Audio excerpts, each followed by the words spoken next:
रघुपति कथा प्रसंगा सकल लोक जग पावनी गंगा। पूछो रघुपति कथा प्रसंगा सकल लोक जग पावनी गंगा। सकल लोक जग पावन गंगा। तो वो सभी जीव धन्य है भैया। कौन जीव? कहा जो भगवान की दिव्य कथा का आयोजन भी करता है, भगवान की कथा जो करवा लेता है वो जीव धन्य है। हाँ, हमारे मुख्य यजमान कहा ऐसे जीव धन्य है। क्यों? कहा भगवान की दिव्य कथा का आयोजन करवा रहे हैं। भोले बाबा यही कह रहे हैं कि भैया आप धन्य हो। क्यों धन्य हो? कहा पूछो रघुपति कथा प्रसंगा। भगवान के दिव्य कथा प्रसंग को जो आपने पूछा है ये ऐसी गंगा है जो सकल लोक जग पावनी गंगा। सकल लोक, सकल जगत को पावन करने वाली गंगा, ऐसी दिव्य कथा गंगा में प्रवेश किया है। तो कहा ये सभी जीवों का कल्याण करती है। कथा गंगा करती क्या? गंगा की महिमा क्यों है? कहा देखिए गंगा जी का दर्शन करें तो भी मुक्ति मिल जाती है। हाँ, शास्त्रों में उद्बोध है गंगे तब दर्शनात् मुक्ति है ना। गंगा जी का दर्शन कर लीजिए उससे भी मुक्ति मिल जाएगी। और अगर सामर्थ्य है तो जाकर गंगा जी में स्नान करिए। हाँ, गंगा जी के स्नान का अपना महत्व है। और सामर्थ्य है तो थोड़ा आचमन करिए, है ना, गंगा जी के जल का आचमन करिए किसी भी प्रकार से। तो कहा गंगा, और यहाँ तक कहा गया कि 100 योजन दूर बैठकर भी जो गंगा के जल से स्नान करता है उसे भी गंगा स्नान का फल प्राप्त हो जाता है। इसलिए हमारे यहाँ देखिए परंपरा भी है कि जो पहले बुजुर्ग लोग थे हर हर गंगे करके स्नान करते थे। हाँ, तो लोटे के जल में गंगा जी आ जाती। भाव का तो जगत भी है। भगवान कहा कि भावो ही विद्यते देव। अगर आपके हृदय में भाव है तो भगवान है, और अगर आपके हृदय में भाव नहीं है तो भैया कल्याण होने वाला नहीं है। तो इस प्रकार कहते हैं भैया मूर्ति माने बिन सगुण को जाने बिन जितने किए जप जाप। मूर्ति माने बिन सगुण को जाने बिन जितने किए जप जाप। जतन सारे निरर्थक है, जतन सारे निरर्थक है। आज जतन सारे निरर्थक है, जतन सारे निरर्थक है। मूर्ति माने बिन सगुण को जाने बिन जितने किए जप जाप।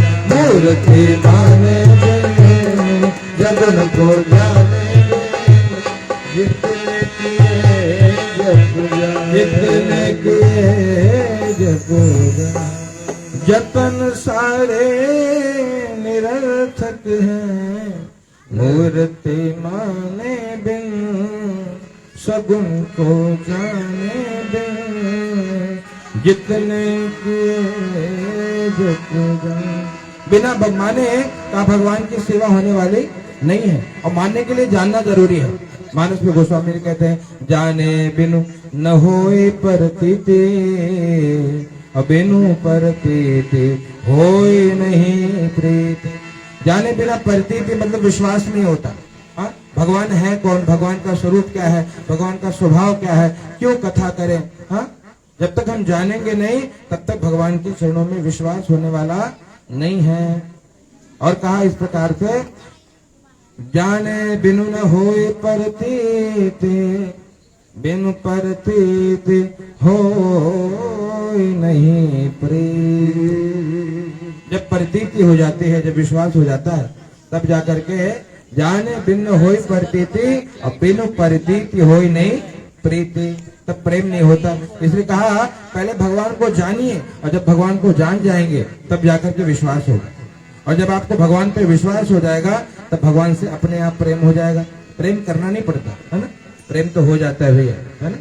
रवि जी तो अच्छे जानते हैं प्रेम अपने आप हो जाता है, करना नहीं, जतन नहीं करना इसके लिए। ये तो कृपा है, भगवान ने व्यवस्था बना के भेजी है। और ये श्रीमद् भागवत प्रेम का ही विषय है।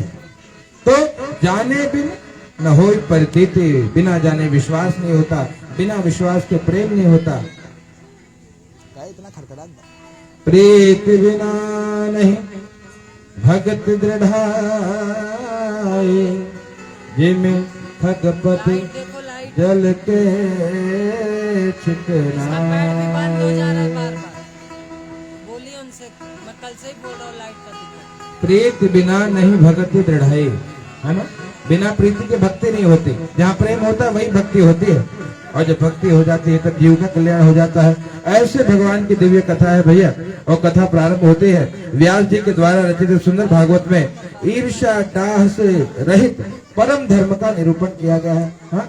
और परम धर्म क्या है? असत्यम परम धीमहि, जो परमात्मा कल्याणकारी है, जो परमात्मा जीवों को आनंद प्रदान करते हैं। भगवान सच्चिदानंद स्वरूप है, जो सरलता से जानने योग्य है। ऐसे परमात्मा का निरूपण किया गया है श्रीमद् भागवत में। श्रीमद् भागवत महामुनि कृते किं वा परैरीश्वरैः सद्योर्द्यवरोद्यदेत कृतिभिः शुश्रूषुभिस्तक्षणा शुश्रूषुभिस्तक्षणा। कहा दूसरे शास्त्रों को श्रवण करने की आवश्यकता ही क्या है? क्यों? कहा श्रीमद् भागवत को श्रवण करने से भगवान सद्य आकर के हृदय में बंदी हो जाते हैं, भगवान हृदय में आकर के विराजमान हो जाते हैं। तो इसलिए श्रीमद् भागवत को श्रवण करना चाहिए। क्यों ऐसा? क्योंकि निगम कल्प तरोर गलितों फलों सुख मुखाद मृता द्रव संयुत। वेद रूपी वृक्ष का पका हुआ फल है श्रीमद् भागवत महापुराण। और का शुक मुखादमृत द्रव संयुतों, का सुखदेव जी महाराज के मुख लगने से जैसे कोई फल होता है ना, तो का जब उसको तोते ने जूठा कर दिया तो और मीठा हो जाता है ना। तो उसी प्रकार ये जितने भी आपके वेद हैं, चारों वेद, सभी उपनिषदों का पका हुआ फल है श्रीमद् भागवत महापुराण। और श्रीमद् भागवत महापुराण में जब सुखदेव जी महाराज ने कहा इस कथा का श्रवण कराया है, तो सुखदेव जी महाराज के मुख से संयुक्त होने के कारण कहा ये और भी मीठा हो गया है। इसलिए कहा पिबत भागवतम रसमालयो मुहुर्हो रसिका भुवि भावुका।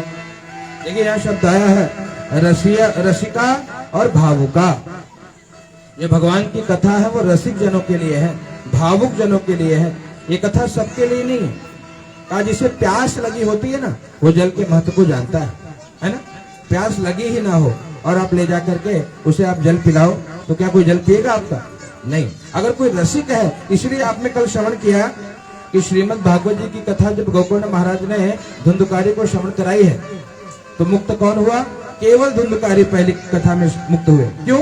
क्योंकि वो रसिक है, उसे मुमुक्षा है, मुक्ति की इच्छा से श्रवण किया, भागवत को श्रवण करने से मुक्त हो गया।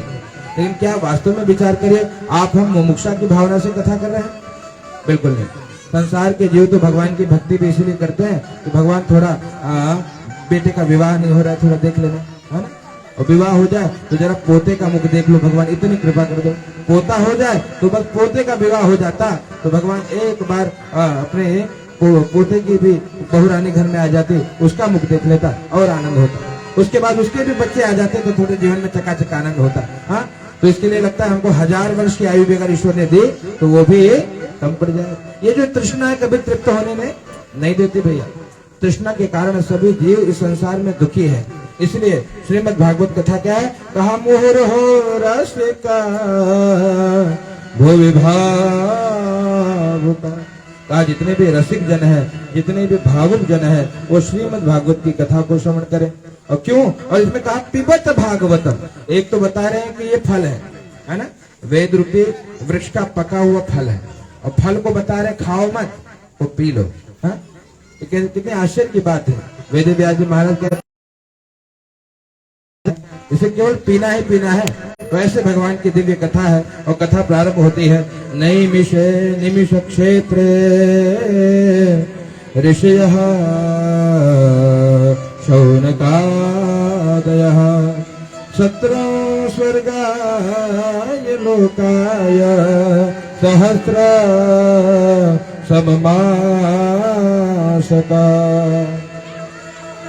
तो ये भागवत की कथा। और शौनक आदियों ने 6 प्रश्न किया है सूर्य महाराज से। हाँ, कथा यही प्रारंभ होती है। 6 प्रश्न किया। किम श्रेयः शास्त्र सारः कः स्ववतार प्रयोजन किं कर्म केवतारश्च धर्म कम शरणं गतः।